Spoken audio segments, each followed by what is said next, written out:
Di video ini saya akan bercerita tentang orang yang mengalami kecemasan yang masuk kepada konsultasi saya melalui DM, melalui WhatsApp, email juga ada.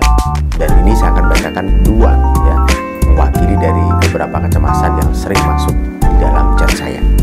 Nah, untuk lebih tahu apa yang dialaminya dan saran yang tepat untuk mengatasinya, silahkan tonton video ini sampai selesai agar Anda sembuh dari kecemasan.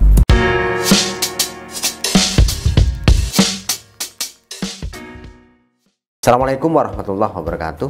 Salam sejahtera untuk kita semua. Yang pertama, saya tidak perlu bacakan namanya ya. Saya anxiety Pak. Saya takut keluar rumah. Saya takut ke tempat kerja. Nah, semenjak corona, asam lambung saya naik terus. Anxiety saya tambah parah. Sampai detik ini berdampak ke fisik saya, maksudnya begitu. Setiap hari pusing, sempoyongan, badan lemas sekali ini ya. Jadi badannya lemas sekali, tangan lemes seperti mau pingsan. Terus kemudian saya bertanya, kerja di mana?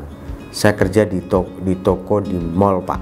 Pokoknya setiap saya masuk mall, memang kumat cemasnya langsung pusing, keringat dingin seperti mau pingsan.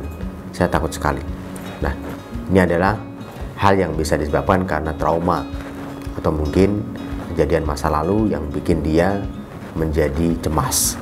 Ada bullying mungkin, atau ada cerita tentang apa yang diterima di otak bawah sadarnya, sehingga ketika masuk mall merasa takut, merasa gelisah.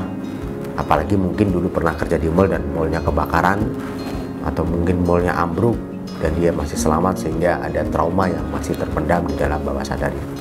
Nah, saya sarankan untuk hipnoterapi.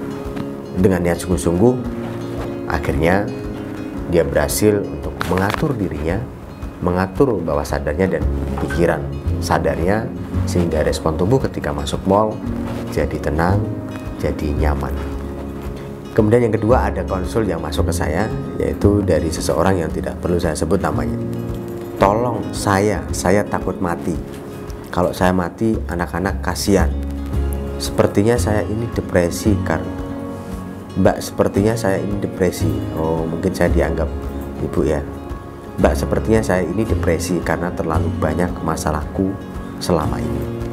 Otakku tak mampu menampung, dan ketika corona masuk, saya jadi ketakutan dan depresiku memuncak. Apa itu bisa disembuhkan dengan hipno, Mbak? Nah, jawabannya adalah bisa. Kemudian sebutkan masalah yang ada beberapa masalah dan apa yang ibu alami. Maksudnya begini, saya ditipu ipar saya pernah maki-maki suami saya, jadi ada perasaan bersalah.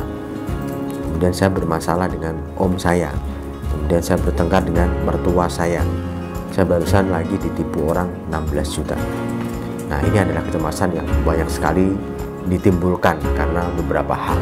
Ada dari sisi ekonomi, dari sisi keluarga, dari sisi dosa pribadi, akhirnya menyebabkan dia menjadi cemas, depresi, dan muncul rasa takut. Nah, caranya adalah hipnoterapi, karena di dalam hipnoterapi akan bisa mengkondisikan masalah pikiran, perasaan, dan respon tubuh. Silahkan yang punya cerita kecemasan dan sembuh, segera hipnoterapilah agar lebih sehat, lebih bahagia.